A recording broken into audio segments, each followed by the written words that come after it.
Aloha! Welcome to Kahanu Aina Greens, an urban farm here in beautiful downtown Wailuku. We're the largest, smallest farm here in Hawaii. Come inside, check it out. Hey, come on, my. Well, we started the farm in 1994. And why is because I wanted to work the land. I was a painter, a decorative painter by trade. I went to a men's leadership seminar on the mainland, and I came back home knowing that I was living a lie, painting. I didn't want to paint the rest of my life. I wanted to work the land, and so I talked to my pregnant wife at the time about that I wanted to go to work for an organic farmer friend of mine so I could begin to learn how to farm. I was an avid gardener at the time. And so she said, go for it. And in the meantime, she came home one day from the store with all these bags of sunflower greens, and I'm looking at them, and all I can see is $1.50, $1.50, you know, and I'm out of work, right? And I got a pregnant wife, and I said, I could grow them. She says, well, why aren't you growing them? And that's, in essence, our daughter in the womb saying, Dad, I know you feel you need land and equipment in order to farm. I'll show you the way through Mom. And that's how it all started. So we grow microgreens, 4 crops, sunflower, peas, radish, and wheatgrass. And what led us to doing that is because of the size of land we're on. We're literally on a 9,500 square foot lot. It's zoned for a truck farm, the lot that we're on. And it is a 2,500 square feet of it's our farm. So we had limited amount of space to work with, so microgreens was the most natural fit. What we base our business on is Mr. Service and Mr. Quality. And because of the fact that we use recycled materials, compost, basically to grow the microgreens in, the quality was just off the hook. People were really appreciating the fact that they last so long once they bought them. The antioxidants in compost keep the microgreens from oxidizing. So you don't get the browned ends and they stay crispy and fresh for a while. As far as our markets go, it evolved. It evolved. The more we got it out there, the more people tasted them, experienced how good they felt eating them. It just naturally grew, but it took a while. We produce approximately 300 pounds of greens a week out on this postage stamp of a farm. It used to be 600 pounds. That was when our son was with us. Unfortunately, he tragically passed in 2019, so we've dialed it back a little bit. But the market, everything we grow, we sell here on island. We figured out that over the 27, now going into our 28th year, we've produced over 500,000 pounds of microgreens on this farm. We base our food on quality. We want people to feel good after they eat it. In order to do that, you need to make sure that those plants will do their best in what medium they're growing in. So what was important for us was in the beginning, we were buying potted mix to grow these greens. We were spending $200 every 8 days. As we were cutting the greens, I was piling them up and I thought, well, I'm a composter. Why don't we just use this medium? So I went to the mainland to this conference, Acres USA, and I got to meet agronomists there that were speaking, and I told them about my situation, and they said, send us a sample and we'll send you back recommendations. Right after I did that and we used that, I stopped buying $200 worth of potting mix every 8 days and just using up to 100 grams of amendments to amend the compost in order to make the plants do their best. And then we were getting full trays, whereas it would sustain our ability to make a living at it. And we just keep employing those practices over the year. We hone it, you know, like anything else, it always needs to be honed. They like the attention we give them. It's a 7-day crop, so it's a fast turnover. We're able to put our foot on the accelerator or pull it off, depending on what the market, how busy the markets are. The design guidelines that we felt worked the best was limiting our amount of steps that we have to take and not backtracking our steps. We set this up as a U-turn business. We grow from the front to the back of the greenhouse. We U-turn into our processing area. We cut and do the initial cleaning. It goes into the next room. We do the second washing of the greens, and then it gets weighed and bagged and put into our walk-in chill to chill down before then we take it out to market. It's very efficient. And that's mainly, you know, that's the way you make it in business, is that you continue to hone your operation to limit the amount of steps and limit the amount of outside inputs. As far as the economics of this business goes, we came to a fork in the road along the way. And the fork in the road was, do we license this operation and have it throughout the islands. Here we are, paradise on earth, and we bring in over 80% of our foods. But we figured it was more important to really raise the awareness locally as to the importance of local agriculture. In essence, through our success, be able to communicate based on results. This is what we've been able to achieve, and what can be replicated throughout the islands. The farm does sustain us and be able to make a living. As a matter of fact, we were able to get an FSA loan for our house. Our landlord was so gracious to sell it at a cheaper rate for us so we could get that loan from FSA. We just love the fact that we could be at home and farm at home. On our lands here, we have several areas that we garden. And so I was experimenting on how densely I could plant that and still have the plants be healthy and vital. And what we came to find out was that in that, it was 200 square feet. I was growing kale, chard, dandelion, and cutting the greens every week. And then the following week, 15 pounds again. So the first week, 15 pounds, the next week, 15 pounds for 8 weeks. And we sold that as young greens that people really appreciated because they were supple. We grossed $1,000 from that 200 square feet. What I do is basically, I lay down a substance that we basically inoculate indigenous microorganisms onto. In that medium, I lay it down like Parmesan cheese on the soil, and then I take our cut wheatgrass trays because the biomass, the root mat, is so dense. And I take that and I flip it over after it's cut. It has a little bit left of the green biomass on top, plus all the roots. I flip that over on top of the IMO4, and within a few weeks, I just punch a hole into the mat and put a start and put some earthworm castings and stand back. You don't need a lot of space, but what you do need is a resilient medium to grow in that's vital, that has the vitality of a living, growing soil. So it's balanced both in biology and the minerals that the plants will do their best in. As we were becoming successful in our business in the first few years, we saw the importance of being able to have soil health come to the forefront. There was no farming organization out there that was promoting soil health. I'm the chair of the local food, Regenerative Agriculture Local Food Committee. I sit on the national board. I'm on the executive committee of the national board. Really fortunate to be the president of Hawaii Farmers Union United. I've been president since 2012, and I feel like we're making a difference here locally, especially in the spirit of talking about the importance and moving an initiative forward right now on the value of soil health. Welcome to the lifeblood of our farm, our composting area. This composting area has been evolved over the past 27 years, going on 28 years. And what we basically do is when we cut our microgreens, after we harvest our microgreens, as you can see by this tray, the biomass of roots and the stems plays into an essential role in the breakdown into our compost that we reuse to grow future trays. So what we do is basically come onto the compost pile and we dump the trays on top of one another.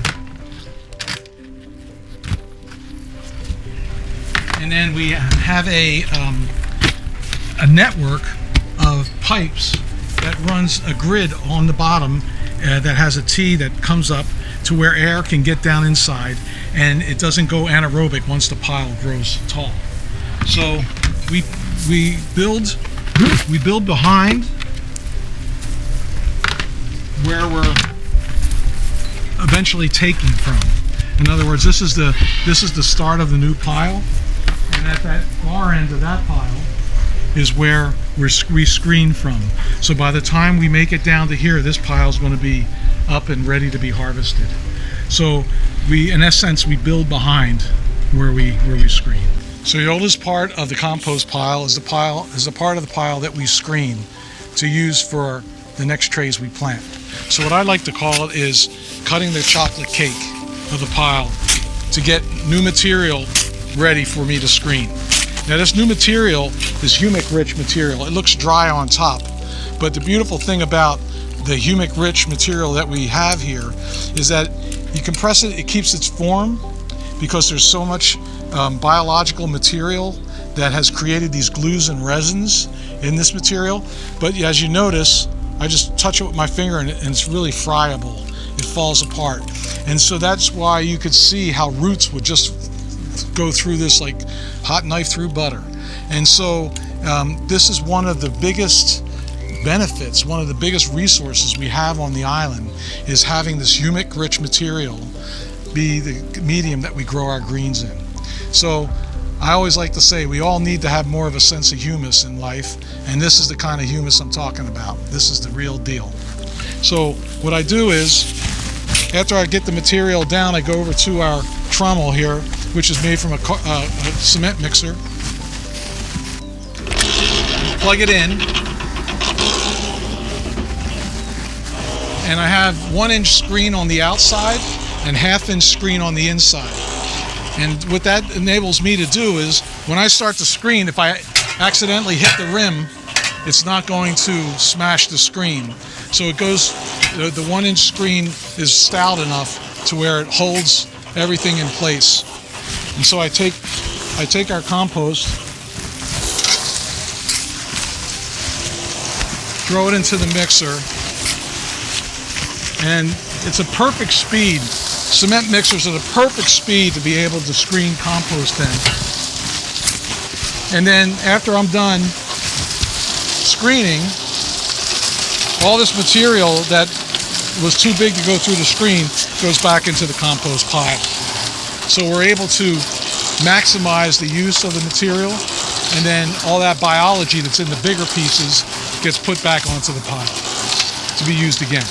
Everybody's got a cement mixer lying around the house that they use for a project, and then all of a sudden don't have any use for it. Well, this is a great way to use it. I was able to get a frame that had wheels on it, and I mounted the cement mixer on that frame so it would be high enough to be underneath the wheelbarrow, and then I just put a wooden piece on the outside, so when I throw the soil into the screener, it bounces off the wood and into the wheelbarrow. So everything pretty much is centered into that area. I highly recommend this as a screener if you're gardening and or farming and you need to screen material for starts or whatever you want the use for. This is an amazing tool that we've had now for about 10 years use. I've had to change the motor once, and it's a lot of material has gone through this. So on this, as I climbed up on this ladder of organic matter, this is the lifeblood of our business. And I have an o'o here, and I'm going to drive this down to show you how this pile represents this sponge cake I'm on. That is the most beautiful material. If I go in here and dig into it, looks dry on top, but it's this beautiful rich material underneath. And that's basically the material that's used to grow the microgreens so successfully, to get the quality of product and the flavor, because of all that beautiful biology and the minerals that go hand in hand in growing a nutrient-rich food.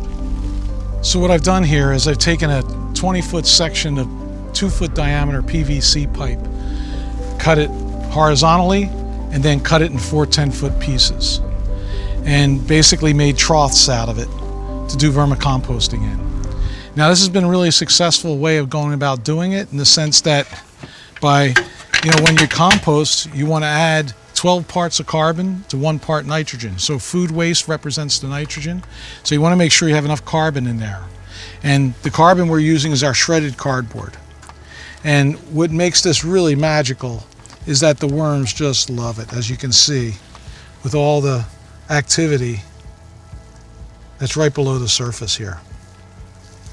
So several months ago, I was in Kona visiting our South Kona chapter of the Farmers Union, and the president at her Mo'ona Gardens was giving a cardboard shredding demonstration, and I was blown away, because the applications for this in shredding the cardboard gives the ability for all the moisture and the microbes to get in between all of these layers of cardboard. And when you're vermicomposting, when you're growing worms in the bin, this is a great carbon source to be able to get what the worms need in order for bedding and to balance out all the nitrogen loving food scraps that are going in there, yeah? So you have the carbon and the nitrogen ratio being met by putting cardboard, shredded cardboard into those bins. And it literally melts in the bin. I've watched deteriorate so quickly as opposed to just laying in full sheets of cardboard and for that moisture to permeate throughout it. There's a lot of activity going on beside the worms. There's all kinds of microorganisms, all kinds of small bugs, pill bugs, soldier fly larvae, everything in there that's going to be breaking this material down and laying their eggs. Now, one of the things that I'm working on to develop a prototype for is to be able to harvest, because what I've been doing all these years is harvesting from the top. I'd open the lid, and after everything's broken down, then I just scrape off. I let the worms dive down and scrape off the top. But it wasn't as efficient as I feel it needs to be. And what I've come to learn is the importance of a continuous flow bin, to where you have a puka in the bottom. I cut a big portion of this pipe out of the bottom, and then I've worked to make some augers, plastic augers, because we want everything that's inside the worm bin to not be metallic in any way so it doesn't rust, yeah? And how I went about doing this was I took 3/4 inch molding, PVC molding. You get it, the box stores. And using a heat gun, I put the molding, affix it to a metal pipe that we put screws in every 4 inches. So put a screw in the bottom, screw in the top, screw in the bottom, screw in the top, all along the pipe. And this way, when we take this long straight piece of molding with the heat gun, as it starts to heat up and become real pliable, then we just bend it around the screws of the metal pipe until it forms an auger. And then after it's done, we take it off and we put it around the 1-inch PVC pipe. So it's a 1-inch metal pipe, then it goes on to the 1-inch PVC pipe. Now this will be at the bottom of the worm bin. There's going to be approximately 5 of them. And then outside of the worm bin, at the end, will be a pulley system, like a car, that car belt in the sense, that runs all the augers at the same time. And what we'll have is plugged into it is a battery operated drill to run all the augers at the same time. And what that'll do is when the augers are turning, it's going to upset the castings that are on top of it to drop them down to be harvested. So all the worms and all the material that's being broke down will be at the top of the worm bin, and all the castings that are broken down and ready to be harvested will be at the bottom. So every once in a while, I'll just come, plug the drill in, turn the drill on, and that will get the augers going to drop the worm castings through. I like the trough method because there's no squares. It's rounded. You can go right against the